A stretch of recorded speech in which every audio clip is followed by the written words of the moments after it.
안녕하세요. 정신과 전문의 한승민입니다. 오늘은 우울증에 대해서 이야기를 나눠볼 거예요. 지금 내가 좀 우울하다고 생각하시는 분들, 예전에 우울감을 겪으셨던 분들, 오늘 이 영상을 보시고 도움이 되었으면 좋겠습니다. 오늘 우울증에 대해서 이야기를 한번 해볼게요. 저희 외래에서도 우울함 때문에, 우울증 때문에 많이들 찾아오세요. 그 코로나 바이러스 때문에 우리 생활이 많이 바뀌었지요. 그 이후에 새롭게 생긴 용어가 있어요. 코비드 블루라고 하지요. 코로나 바이러스에서 코비드, 우울감에서 블루를 따와서 사회적으로 코로나 바이러스 때문에 생긴 이 우울감을 코비드 블루라고 이야기를 하지요. 이번에 발표한 자료 중에서 그 OECD 회원국들을 대상으로 코비드 블루에 대해서 연구를 진행한 것이 있어요. 작년 한 해 동안 얼마나 많은 사람들이 우울증에 걸렸는지, 각 국가별로 우울한 사람들이 얼마나 많이 있는지에 대한 연구를 발표를 했어요. 거기에서 보면 OECD에 가입한 이 국가들이 거의 모든 국가에서 코로나 바이러스가 유행하기 이전과 비교했을 때 우울증이 진단된 사람이 2배 가까이 늘어났어요. 모든 국가에서요. 실은 굉장히 큰 변화예요. 그리고 연령별로 봤을 때 특히 이 청소년들이 이 우울감에 대해서 유병률이 올라갔지요. 생각해 볼 수 있는 이유로는 생활이 가장 많이 바뀐 이 연령대가 이 청소년인 거지요. 누구나 실은 불편해요. 성인들 불편하지요. 하지만 많은 사람들은 직장을 나가고 사회생활을 하고 불편해졌지만 어느 정도 자신의 생활을 유지하고 있어요. 하지만 청소년들을 보면 대부분의 국가에서, 우리나라를 포함해서 이 기간 동안 학교를 가지를 못했지요. 대면 수업이 없어지면서 학교를 가지 못하고 친구들을 만나지 못하면서 삶에서 굉장히 많은 부분이 바뀐 연령대가 청소년이었죠. 그래서 이 우울증이 유병률이 더 많이 올라갔어요. 주목해야 될 게 이번 OECD에서 이 우울증 유병률 발표를 한 것을 보면 한국이 우울증 유병률이 1위로 나왔어요. 그리고 그 수치는 무려 36.8%로 나타났어요. 즉 우리나라 국민 3명 중에 1명은 나는 우울하다 혹은 마치 나는 우울증이 있다 이렇게 대답을 하신 거지요. 하지만 우리가 정말 주목해야 될 것은 OECD 국가 중에서 한국은 우울증으로 치료받는 사람이 가장 적은 국가이기도 해요. 그래서 OECD에서 우울증에 대해서 많이 치료받는 국가들에 비해서 20분의 1 수준밖에 안 돼요. 즉 가장 높은 우울증 유병률을 가지고 있으면서 가장 낮은 치료율을 가진 나라라는 거죠.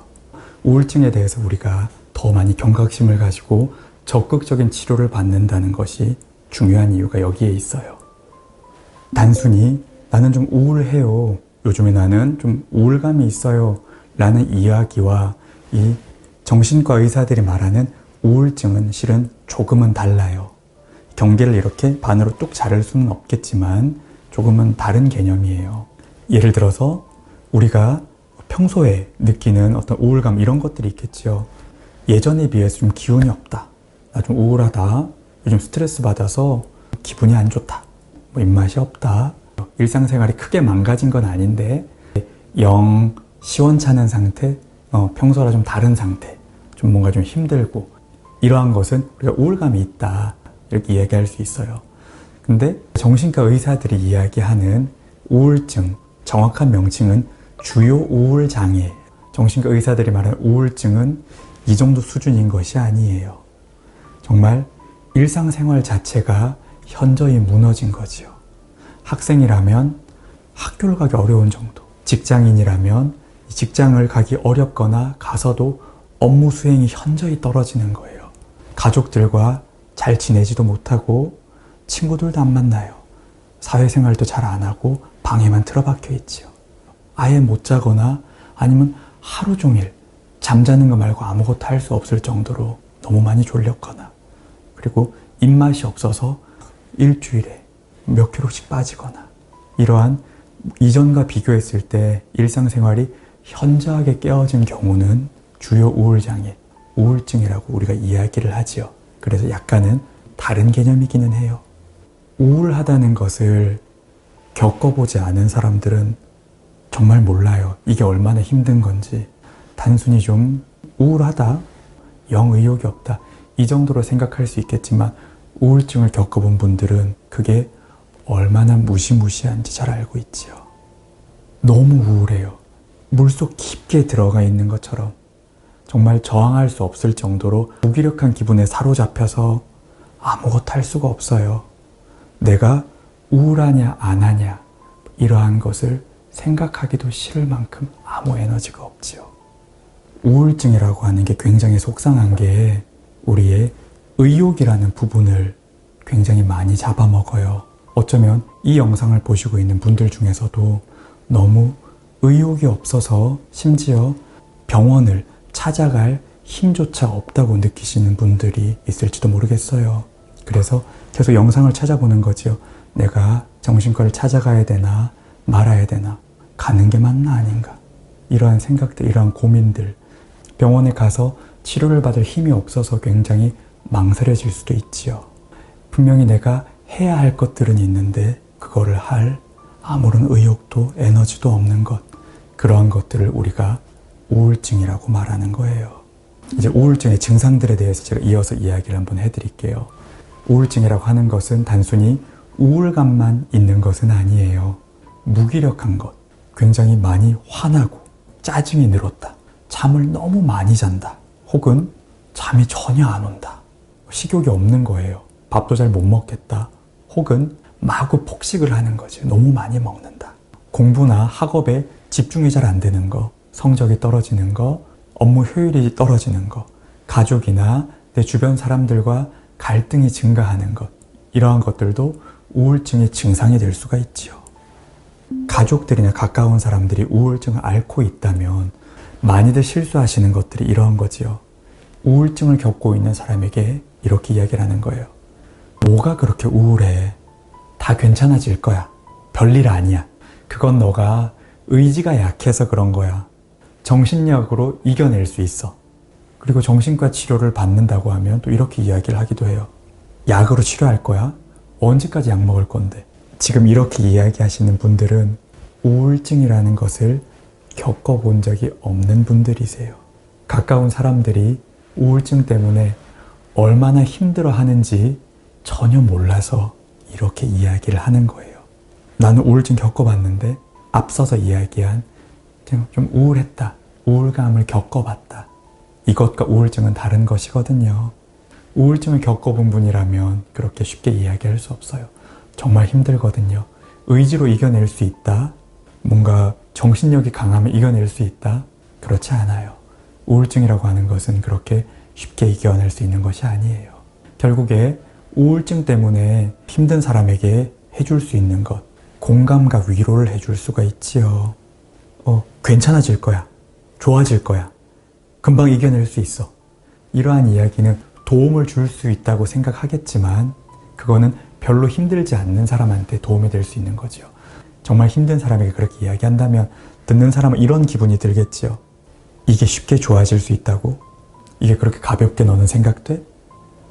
내가 얼마나 힘든지 잘 모르고 있는 거구나, 이러한 생각이 들지요. 그래서 이렇게 이야기해주면 좋아요. 얼마나 힘들어? 힘든 거 있으면 나한테 이야기해도 좋아. 많이 어려울 때 나한테 이야기해도 돼. 내가 도와줄 수 있는 게 있다면 내가 도와줄게. 기운 냈으면 좋겠어. 이 정도의 어떤 이야기면 충분해요. 병원에 찾아오는 것은 실은 빠르면 빠를수록 좋겠지요. 내가 병원에 가야 되냐 말아야 되느냐, 이거를 굳이 고민할 필요는 없어요.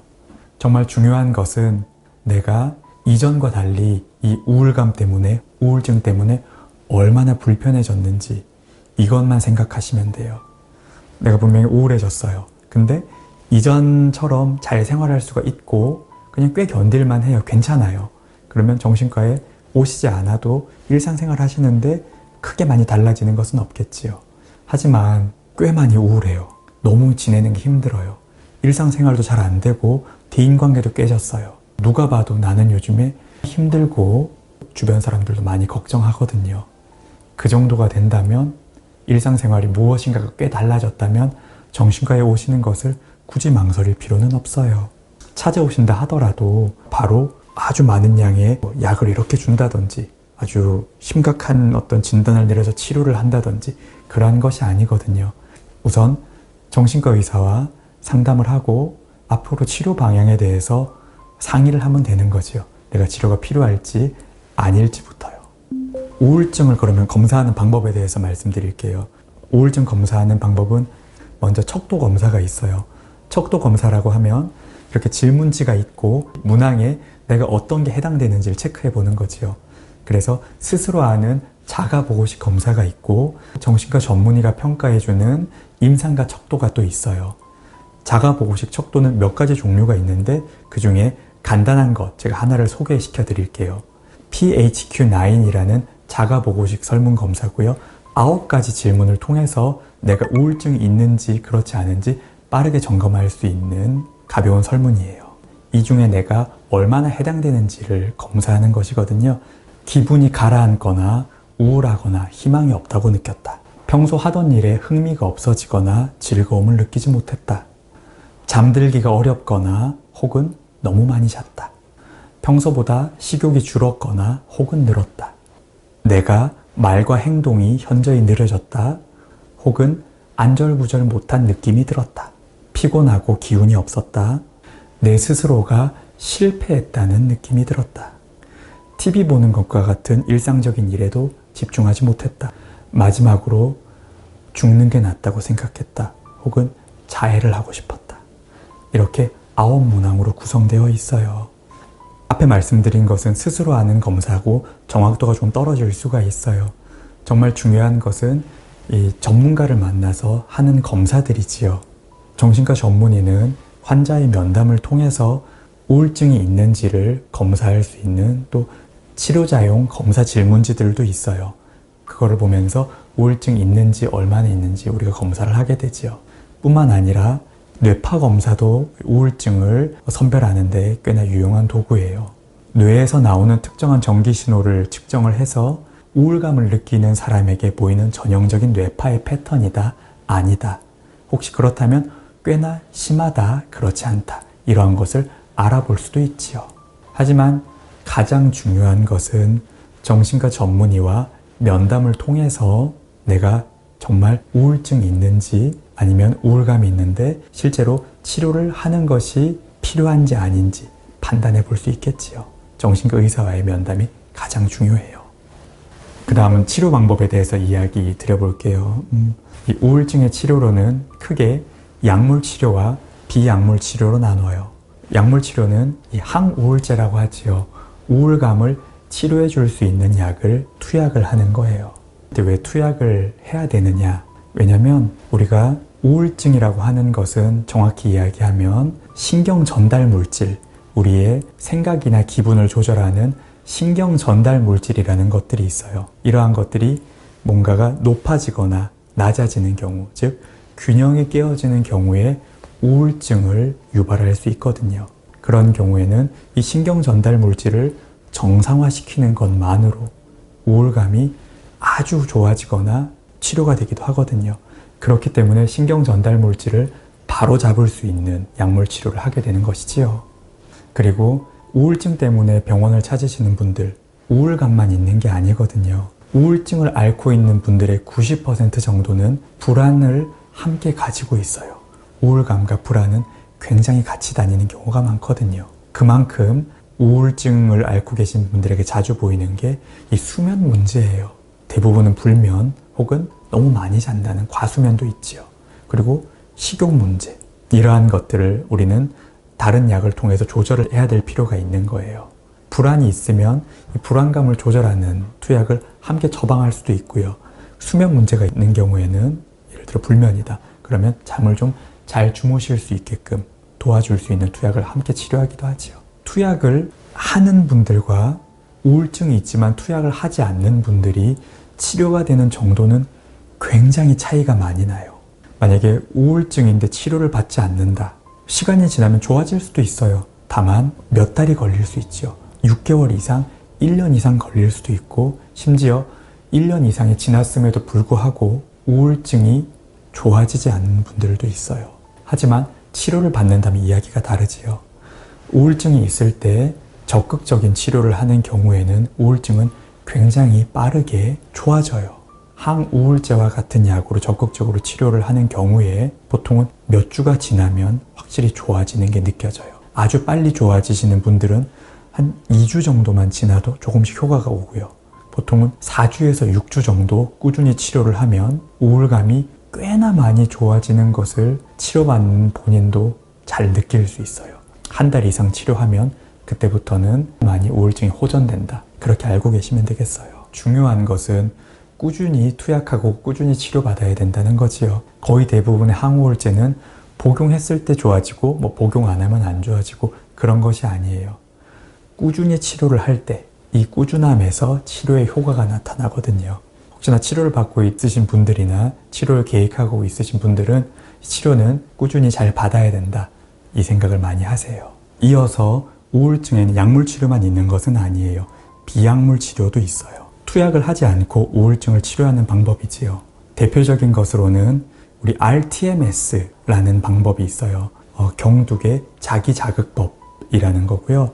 우리 머리에 이 자기장을 쬐어주는 거예요. 자기장을 쬐어주면 머릿속에서 다시 전기 자극이 생기면서 아까 말했던 신경 전달 물질의 불균형을 해소해주는 치료 방법이거든요. 마치 MRI의 방식과 흡사해요. MRI도 우리 자기장을 통해서 몸속을 들여다보는 것이잖아요. 그리고 이 TMS는 그 MRI보다 훨씬 더 이 적은 자기장으로 머리에 전기 신호에 어떤 자극을 주는 그런 치료 방법이지요. 실제로 TMS라고 하는 치료를 하는 것은 약물 치료를 하는 것과 굉장히 유사한 치료 효과를 보여요. 어떤 분에게 이러한 TMS와 같은 비약물 치료를 하는지 말씀드리면 약을 쓸 수 없는 상황, 예를 들면 임산부, 아이를 계획 중이신 분들, 투약하는 것을 당연히 망설이죠. 모든 엄마가 그러니까요. 수유 중인 사람도 마찬가지고요. 정신과 투약하는 게 특별히 많이 위험하지는 않아요. 하지만 투약을 원치 않는 경우가 많으니까요. 그리고 어떠한 이유가 되었건 정신과 투약을 원치 않는 경우들이 있어요. 공부를 하는 수험생이라든지 정신과 약을 복용했을 때 불편한 것이 많았던, 부작용을 겪었던 분들, 투약하기 어렵겠지요. 이러한 분들에게는 비약물 치료를 쓸 수가 있어요. 혹은 약물 치료를 하고 있는 분들도 TMS와 같은 방식을 함께 병행하기도 해요. 장점은 호전이 훨씬 빨리 돼요. 얼마나 좋아지는지의 정도도 약물 치료만 받을 때보다 훨씬 더 많이 좋아지는 경우도 있거든요. 그래서 약물 치료가 불편하시는 분들 비약물 치료를 하거나 혹은 약물 치료와 비약물 치료를 함께 하기도 한다. 그러면 더 빨리 더 많이 좋아지기 때문이다. 이렇게 알고 계시면 되겠습니다. 우울증 약에 대해서도 제가 몇 가지를 좀 알려드리도록 할게요. 우울증에 쓸 수 있는 약들은 실은 굉장히 여러 종류가 있어요. 종류가 많은 이유는 우리가 우울증이라고 하는 게 다들 똑같은 증상을 가지고 있지 않잖아요. 너무 잠이 안 온다. 너무 졸렵다. 이 두 사람은 당연히 다른 약을 써야 될 거예요. 그리고 불안하다. 요즘 밥을 너무 많이 못 먹는다. 혹은 너무 많이 먹는다. 굉장히 다양한 증상에 맞춰서 많은 약들이 나와 있어요. 그 중에서 몇 가지 소개를 드리도록 할게요. 먼저 에스시탈로프라는 약이 있고 설트랄린이라는 약도 있어요. 이러한 약은 우리가 신경 전달 물질 중에서 우울증에 가장 많이 관여하는 세로토닌이라는 물질을 정상화시키는 역할을 해요. 그래서 우울증에 많이 쓰고 가장 손이 가는 약이기도 하지요. 다 그렇다는 것은 아니에요. 우리가 우울감도 있는데 요즘에 의욕도 꽤나 떨어졌다. 그러한 경우에는 또 다른 항우울제를 써볼 수도 있어요. 예를 들면 벤라팍신이라는 약이 있어요. 이 약은 앞서 설명했던 항우울제들이 세로토닌에만 작용을 한다면 이 약은 신경 전달 물질 중에 하나인 노르에피네프린에도 작용을 해요. 이것은 의욕을 담당하고 있기 때문에 우울함과 조금 떨어진 의욕을 더 잘 잡아줄 수도 있겠지요. 근데 또 어떤 분들은 이럴 수도 있어요. 요즘에 밥도 통 못 먹고 잠도 너무 못 잔다. 그런 경우에는 멀타자핀이라는 약을 쓸 수도 있어요. 멀타자핀은 앞서 설명한 신경 전달 물질에 작용을 하지만 그 신경 전달 물질 안에서도 조금 더 성별적으로 작용을 하게 돼서 특별히 이 불면증을 잘 치료해요. 약 먹으면 아주 많이 졸려요. 그래서 불면이 있는 우울증 환자분들에게는 큰 도움이 되지요. 아주 푹 잤다고 이야기를 해요. 잠을 요즘에 너무 못 잘 만큼 우울했는데 많이 잤다. 만족해 하시는 분들도 계시지요. 그리고 더해서 이 약은 식욕을 아주 많이 올려줘요. 그래서 너무 요즘에 밥 못 먹고 살이 빠졌었는데 약을 복용했더니 식욕도 금방 돌더라. 그럴 수 있겠지요. 근데 마찬가지로 이제 약을 주의해서 써야 될 부분도 있지요. 마지막으로 소개했던 이 멀타자핀과 같은 약을 예를 들어서 괜찮게 잔다. 그리고 살찌는 것에 대해서 굉장히 예민하신 분들에게 써버리면 곤란하겠죠. 너무 많이 자고 식욕도 많이 느니까요. 지금 설명드린 약들은 환자들에 맞춰서 잘 쓴다면 증상들을 꽤나 좋아지게 만들 수 있는 약들이에요. 항우울제 종류는 정말 많이 있어요. 이러한 약들을 가장 불편한 것들에 맞춰서 정신과 전문의들은 가장 좋은 약들, 도움이 될 만한 약들을 선택해서 처방을 드리게 되는 거예요. 우울증을 방치하면 어떻게 되느냐? 우울증을 방치하는 경우, 실은 한국에서 굉장히 많이 일어나고 있는 일이지요. 유병률은 가장 높은데 치료는 가장 적게 받고 있다는 이야기는 우울증을 겪는 분들, 치료를 받는 분보다 그렇지 않은 분이 훨씬 많아요. 우울증을 꼭 치료받아야 되는 이유들은 정말 수없이 많지만 우선은 일상생활이 너무나 무너진다는 것. 우울증을 치료받지 않는 기간 동안은 내 삶에서 굉장히 많은 것들을 잃어버리게 되는 아까운 시간들이지요. 적극적으로 치료받아서 꽤나 괜찮은 기분에 지냈다면 가족들과 더 좋은 시간을 보내고 더 많은 좋은 경험을 하고 또 행복하게 보낼 수 있는 시간이었는데 치료받지 않는 6개월, 우울하게 보낸 1년, 내가 나중에 떠올렸을 때 가장 기억하기 싫은 시간이 되겠지요. 삶에서 그런 순간들을 많이 만들지 않았으면 좋겠어요. 그리고 또 위험한 것은 우울증을 겪는 어떤 분들은 안 좋은 선택을 하지요. 자해를 하거나 자살 시도와 같은 선택을 하기도 하지요. 우울증을 겪는 분들의 10%, 10분 중에 한 분은 자살 시도를 해요. 그 중에 또 일부는 성공을 하기도 하지요. 분명히 우울증 치료를 제때 잘 받았다면 안 좋은 선택을 하지 않을 수 있었던 사람들이 우울증 치료를 받지 않으므로 우울증을 계속 방치함으로 인해서 그런 선택이 일어날 수도 있는 거지요. 우울증은 방치해서는 안 돼요. 적극적으로 치료를 받아야 되는 질환이에요. 그러면 우리가 우울증을 예방하려면 어떻게 해야 되느냐? 중요한 것은 행복하고 건강한 것을 유지하도록 노력해야 된다는 거예요. 내가 내 삶에서 내가 좋아하는 것들, 즐겁다고 생각하는 것들, 시간을 보내거나 뭔가를 하면 신나는 것들을 얼마나 많이 채워놓는지가 중요하겠어요. 또한 나의 삶을 건강하게 만들어줄 수 있는 좋은 사람들과 이 탄탄한 관계를 맺어 나가는 것도 중요하겠지요. 이게 많은 사람들, 많은 지인을 두라는 이야기는 아니에요. 그건 때때로 우리한테 굉장히 스트레스를 주고 우리를 힘들게 만들지요. 그것보다는 그냥 가까운 사람들, 많지 않아도 돼요. 내가 어려울 때 내 이야기를 할 수 있고 상대방이 힘든 이야기를 들어줄 수 있는 사람 몇 명이어도 괜찮아요. 우리의 삶에서 그런 사람들은 몇 명이면 충분하거든요. 이러한 건강한 사람들과 좋은 관계를 잘 맺고 있는 것, 우울증을 예방하는데 아주 중요한 일이에요. 또한 꾸준히 운동하는 것도 중요해요.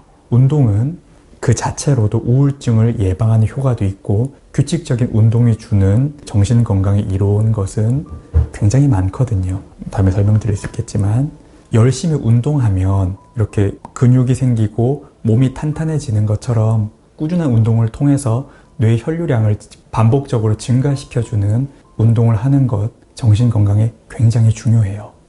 마치 몸에 근육이 생기고 탄탄해지듯 우리 정신건강도 탄탄해진다고 생각하시면 돼요.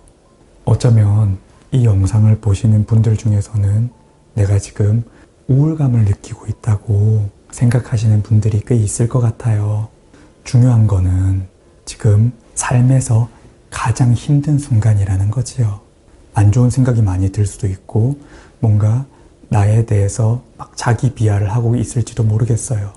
하지만 우울증이 꽤 좋아지고 나면 지금 하고 있는 많은 생각들은 사라지게 될 거예요. 치료를 받거나 우울증이 다 좋아지고 나서 지금 나를 되돌아본다면 그때는 내가 꽤나 안 좋은 생각들을 많이 했구나. 그때 내가 너무 많이 힘들어 했구나. 그럴 필요는 없었는데 이러한 생각을 할지도 몰라요. 지금이 삶에서 가장 힘든 순간이고 우울증은 치료를 받으면 정말이지 좋아진다는 확신을 가지셔도 괜찮아요. 적극적으로 치료받으세요. 그리고 꼭 도움을 받으셨으면 좋겠어요. 많이 좋아질 수 있어요.